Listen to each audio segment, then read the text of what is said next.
Oke guys, welcome back to Crypto Indonesia bersama gue Toshi, di mana kita akan membahas segala sesuatu yang berhubungan dengan cryptocurrencies dan blockchain.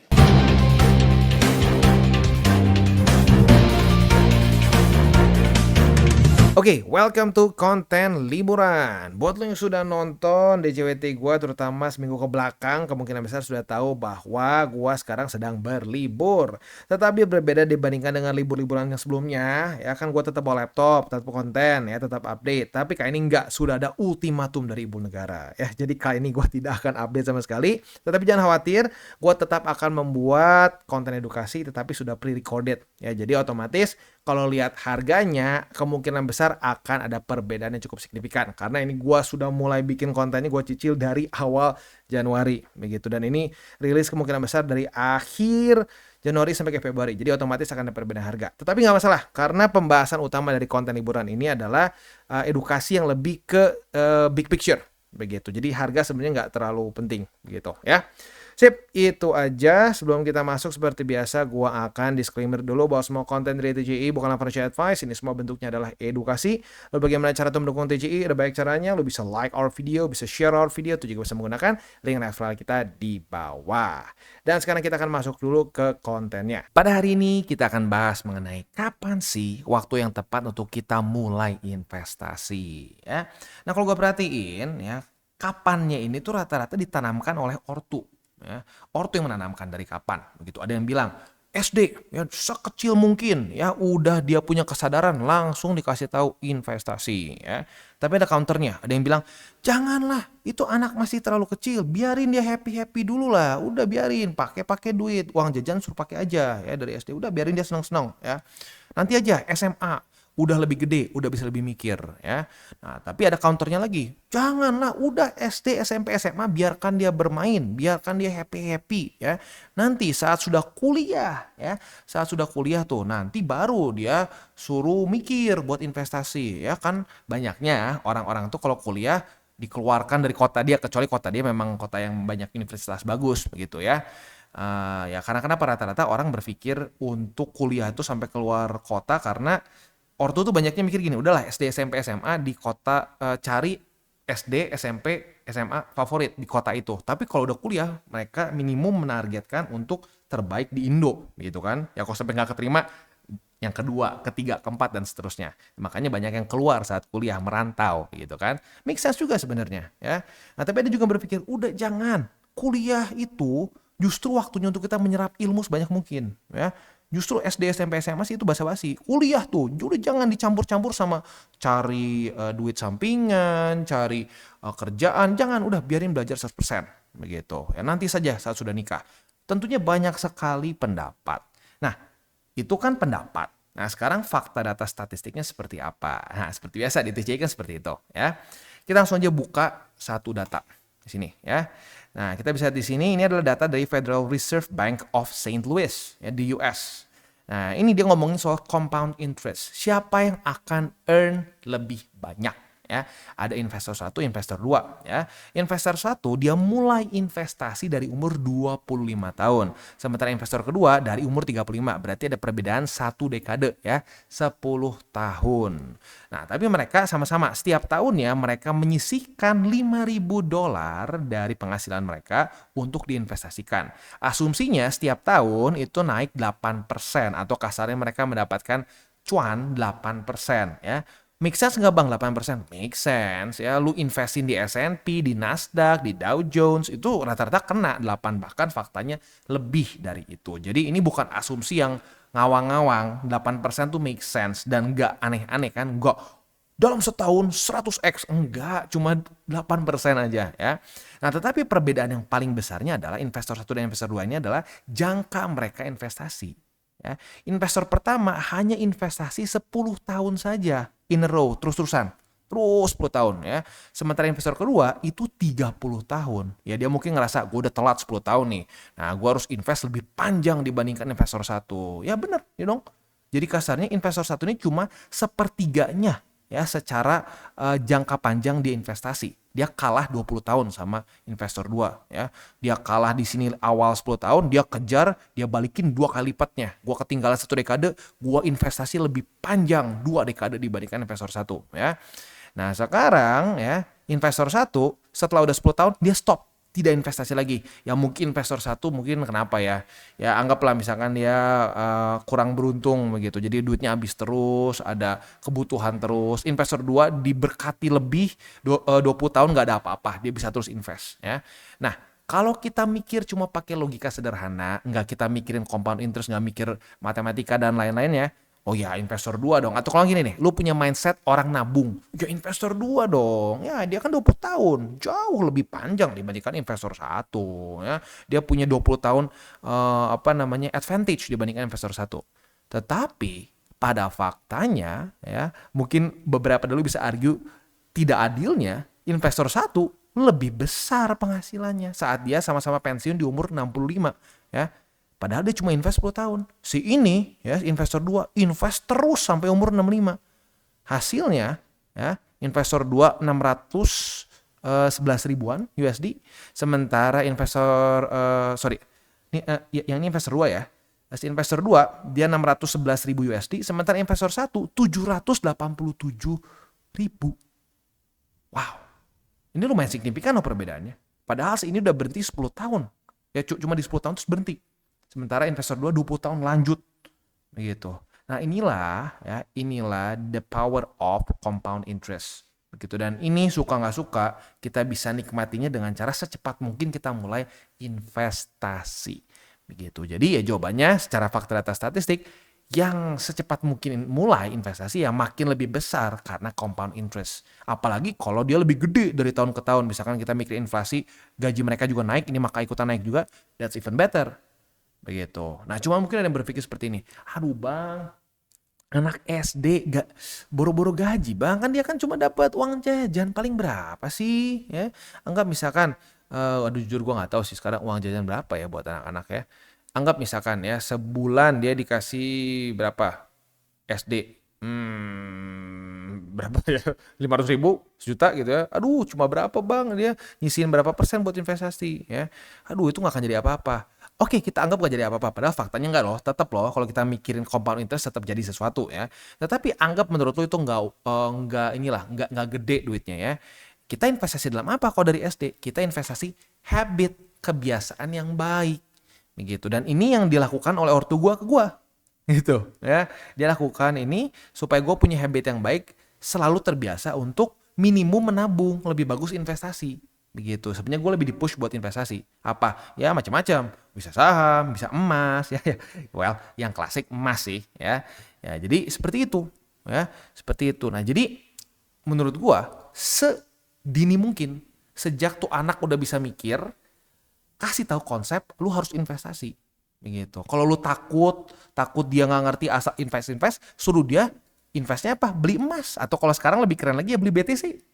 Begitu ya, biasain setiap bulan, setiap dikasih uang jajan, ayo berapa persen masukin BTC, berapa persen masukin emas. Nah seperti itu ya, cari instrumen yang relatif predictable. Atau lu misalkan mau lebih keren sedikit gitu ya, invest di S&P ya, walaupun sebenarnya di BTC ya oke lah, itu arguable lah mana yang lebih keren ya. Tapi kalau misalkan lu pengen terdengar lebih keren kan ya dibanding ini, kan lu misalkan kalau ngedengar ngomong invest di S&P, di Dow Jones gitu ya, nah itu juga secara yield bagus gitu kan. Nah tapi dengan lu biasakan sejak dia dari kecil, itu akan menjadi satu habit yang kebawa terus sampai sekarang. Buktinya siapa? Gua gitu ya. Gue punya terus kebiasaan untuk investasi ya gara-gara itu dari kecil. Begitu ya. Nah mungkin yang mikir lagi, abang jangan abang, invest gini paling yieldnya berapa ya, returnnya berapa begitu kan, dan nggak pasti juga segini. Ini kan cuma di annualize kan, di rata-rata juga begitu kan ya. Kan bisa aja ada tahun-tahun jelek. Oke, benar. Oke, jadi apa solusinya? Ada yang bilang ajarin bisnis dari awal bisnis. Oke, kalau kita ngomong seperti itu dari SD gimana caranya bisnis ya. Kalau sampai mau bisnis ya ujungnya bukan lebih ke itu, hanya lebih ke jualan aja. Ya bisnis dan jualan sebenarnya beda. Kalau kita ngomongin bisnis ya, anggap kalau misalkan yaudah deh bang, jangan dari kecil banget deh bang ya, dari dia awal SMA lah atau kuliah lah bang, suruh dia berbisnis. Oke, faktanya bisnis itu tidak seindah cerita-cerita di buku-buku atau cerita-cerita di YouTube orang-orang yang sudah sukses ya. Bahkan lu boleh tanya ke orang sukses itu berapa kali lu gagal, karena pada faktanya ini statistik dari US ya. roughly kasarnya 20% dari small businesses itu fail di tahun pertamanya. Dari 100 orang, 20 gagal. Oh ya lumayan bang, 80%. Bagus dong. Oh ya oke, bagus. 5 tahun lagi, 50%-nya gagal lagi. Ya. Jadi yang survive dari sini 50%-nya kebunuh lagi, habis lagi. Ya. Dan setelah 10 tahun, ya, hanya sepertiga dari bisnis, ya, new business yang selamat dan bisa survive. Ini bukan thriving loh, survive doang. Begitu. Jadi ya kalau misalkan lo terinspirasi gara-gara misalkan melihat orang-orang di YouTube, orang-orang bikin buku mengenai bisnis A, bisnis B, itu luar biasa, itu bagus. Tetapi itu faktanya ya, itu tuh adalah orang yang ultra sedikit. Secara statistically speaking itu orang-orang yang sangat kecil persentasenya untuk sampai bisa berhasil di titik itu. Gitu. Ya, dan otomatis resiko dari bisnis itu besar. Kenapa? Karena begini, berapa banyak orang yang buka bisnis ya, awalnya bagus loh, bagus untuk memperbesar karena ya kan ya seringnya begini ya teman-teman ortu gua juga sering ngomong bisnis tuh kadang-kadang kalau udah sampai satu titik kalau lu nggak expand mati. Nah ya buat yang mungkin belum pernah coba bisnis nggak tahu tuh mungkin ya, tapi buat yang udah pernah coba bisnis dan jatuh bangun berkali-kali di berbagai macam jenis bisnis tahu at some point either you expand or you die gitu kan ya. Nah masanya waktu expand banyak yang pinjam duit, nah pinjam duit ke bank. Saat pinjam duit ke bank, ya nggak ada jaminan dia sukses juga kan. Berapa banyak juga orang-orang yang awalnya bagus, expand, mati. Begitu. Nah jadi jangan semudah itu juga ngomong gampang bisnis. Ya silahkan tanya ke orang yang bisnisnya luar biasa sukses berapa kali dia gagal. Ya menurut gua tuh ya rata-rata minimum 5, faktanya mungkin jauh lebih banyak. Itu 5 tuh udah hoki sekali kalau orang cuma 5 kali coba bisnis dan langsung berhasil udahnya. Enggak, banyaknya jatuh tuh baru wow akhirnya dapat satu setelah udah babak belur. Makanya kenapa mentalitas bisnismen itu luar biasa. Kenapa? Karena udah biasa digebukin, udah biasa ancur-ancuran. Begitu ya. Walah iya bang, gue pusing juga ya bang, mungkin gue nggak cocok juga nih jadi jadi bisnismen gitu ya. Wah ya udah deh bang, gue mau mulai invest tapi gimana caranya bang? Gue faktanya dari bulan ke bulan habis lagi duitnya. Solusinya gimana? Nah, sebelum kita masuk ke solusinya, kita akan dengar dulu pesan-pesan dari sponsor kita pada hari ini. Oke, today's video is brought to you by Wallbe. Dan buat yang belum tahu apa itu Wallbe, Wallbe adalah suatu exchanger yang tapi fokusnya masih lebih ke futures ya. Kita bisa swap berbagai macam kripto di sini ya, tetapi lagi-lagi in general fokus dari Wallbe adalah lebih ke futures. Nah, perbedaannya apa dibandingkan dengan exchanger biasa? Perbedaannya adalah Wallbe ini dari awal memang sudah terintegrasi dengan AI. Mereka menggunakan DeepSeek, ChatGPT, Gemini, dan berbagai macam AI lain untuk membuat berbagai macam tools yang memang base-nya adalah AI. Ya, seperti contohnya di sini ada AI Signals, ya, di mana kita bisa buka posisi futures dengan resiko yang berbeda-beda, ya. Dan tentunya ini semua TPSL sudah di set oleh AI-nya. Dan selain itu juga, ya, di sini ada namanya MetaChat.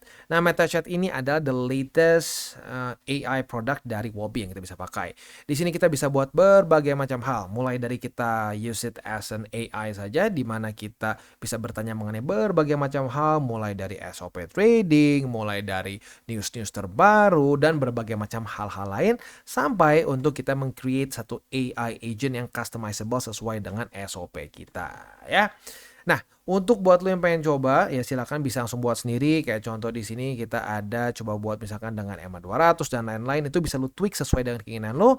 Atau kalau misalkan lo pengen langsung saja yang sudah jadi juga bisa ke marketplace-nya. And then lo pilih yang paling cocok buat lo coba. Begitu ya.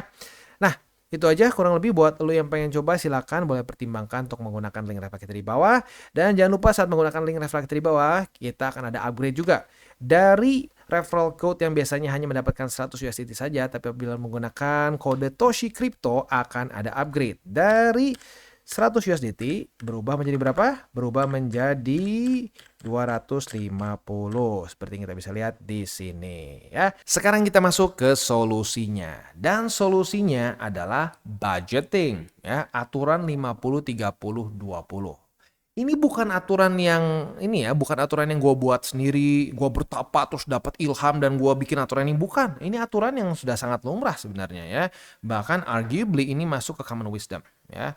Tapi sayangnya in this generation or at least in this in this era mungkin ya, atau in this day of age ya, it's not that common anymore ya, karena banyak sekali orang yang duit masuk langsung dipakai foya-foya begitu ya, sampai ada joke kan, awal bulan makan di resto tiap hari ya, awal seperti itu ya, akhir bulan makan promah katanya karena nggak bisa beli apa-apa gitu.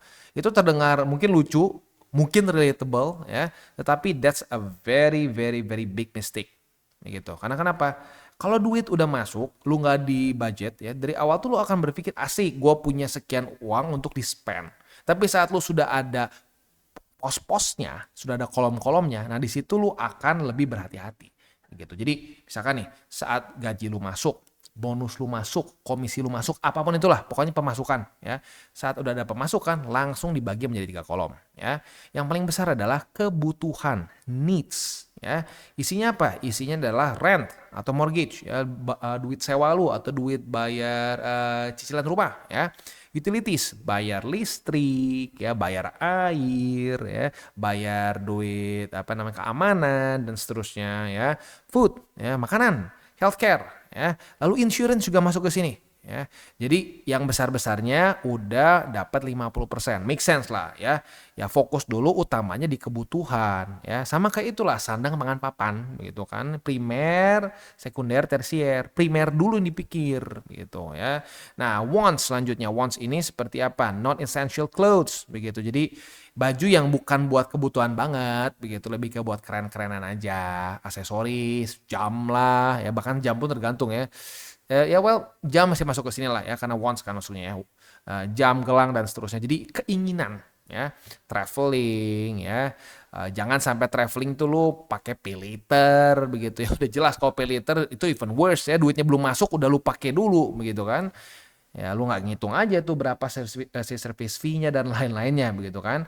Dining out, makan di luar, hobi ya, recreation, entertainment, ini di keinginan. Ini gede loh, 30% dari penghasilan lu ya. Jadi ya kalau bisa dibilang ini ini primer, ini sekunder ya. Nah, tapi selanjutnya ya ini beda, ini bukan tersier ya. Nah, yang 20% ini adalah untuk savings dan debt ya. Jadi untuk emergency fund, untuk short term goals ya. Tapi jujur ini gue gak terus setuju sama yang ini ya. Ini enggak lah, ini menurut gue enggak ya. Ini tetap masuknya ke wants kalau menurut gue ya. Lalu longer term goals ya, college planning, lalu retirement. Tapi menurut gue yang even a lot more important dibandingkan dengan di sini, karena lagi-lagi ini common rule kan, jadi banyak versinya. Kalau menurut gue investing tuh masuk ke sini ya. Cuma 20%, nggak berat kan sebenarnya ya. Nah, cuman ya yang jadi antara berat nggak beratnya adalah masalah dari awalnya. Udah di-budgeting atau belum? Kalau dari awal nggak di-budgeting ya susah. Banyak orang investasi itu berpikirnya seperti ini. Gua pakai duit sebulan, sisanya gue investin. No, kalau gitu caranya ya nggak keukur, begitu kan? Ya, ya harus dari awal sudah ada kasarnya cake yang lu potong tujuannya buat itu. Nah, ini tinggal lu pikir lagi ya. Dari 20% ini, lu bisa bikin emergency fund. Kalau gue pribadi menyarankan lu punya emergency fund dulu dibanding invest ya. Karena invest kan ada resikonya lagi ya. Sebagus-bagusnya S&P, emas, Nasdaq, Dow Jones, Bitcoin, itu ada volatility-nya. Bisa aja merah ya.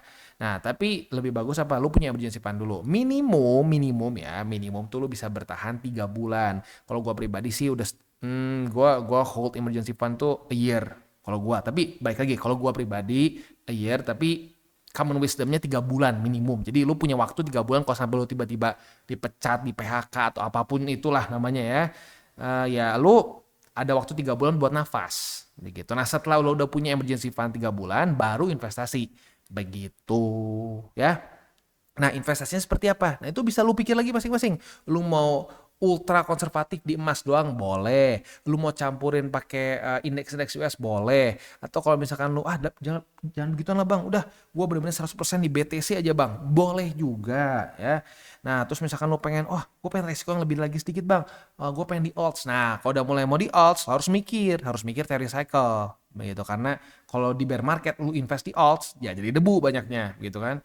Nah, jadi semakin lu pengen profit yang lebih besar, lu harus lebih mikir, harus lebih mengerti mengenai aset tersebut. Kalau yang mau pasif, benar-benar pasif, yaitu emas, BTC, atau indeks-indeks US. begitu. Indeks Indo nggak tahu lah, gue nggak berani ngomong karena gue jujur gue nggak terlalu pelajari indeks Indo karena menurut gue kayak double whammy ya, kena urusan dalam negeri kena urusan luar juga kena. Jadi kalau menurut gue mendingan udah aja sekalian kalau mau kita invest di indeks mendingan indeks di US begitu. Tapi at least that's my opinion ya, karena gue juga nggak terlalu ngedalamin kalau indeks di US gitu. Kalau indeks di Indo gitu ya. Tapi intinya saat kita sudah punya pos-pos yang jelas, lu nggak akan jadi kemana-mana begitu. Yang bikin jadi kita hancur tuh karena kita nggak punya pos-posnya begitu ya. Ya buat lu yang mungkin sudah terbiasa jebret-jebret duit habis tiap bulan akan sulit. Tetapi suka nggak suka budgeting seperti ini tuh kalau lu pengen beneran mulai investasi dan mulai menjadi si investor satu, ya harus dimulai dari sekarang. Begitu ya. Dan kalau lu masih buta nih ya, kalau misalnya gini, lu bener-bener dari orang yang boros, habis terus bahkan masih suka ngutang-ngutang gara-gara nggak cukup gitu ya. Ya biasanya kalau kayak begitu habisnya sayangnya di sini ya, di kedua bukan di needs ya.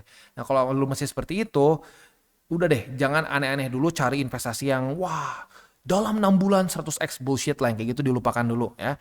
Nah, lu fokus di aset-aset yang lu bisa passive investing di dalamnya. Seperti ya kayak tadi, PTC, indeks US dan emas gitu. Ya, jadi lu nggak perlu pusing dulu. Karena kenapa? Lu udah double bebannya. Double yang pertama adalah bebannya lu belum biasa budgeting ya, itu pasti akan ada adaptasi. Dan kedua, lu udah lagi capek itu ditambah lu harus nyari tahu tentang investasi yang aneh-aneh begitu kan. Nah, jadi lebih baik kalau buat lu yang masih ceritanya baru mau convert nih, ya baru mau mikirin budgeting. Nah, lebih baik lu invest di aset-aset yang nggak bikin pusing gitu, ya.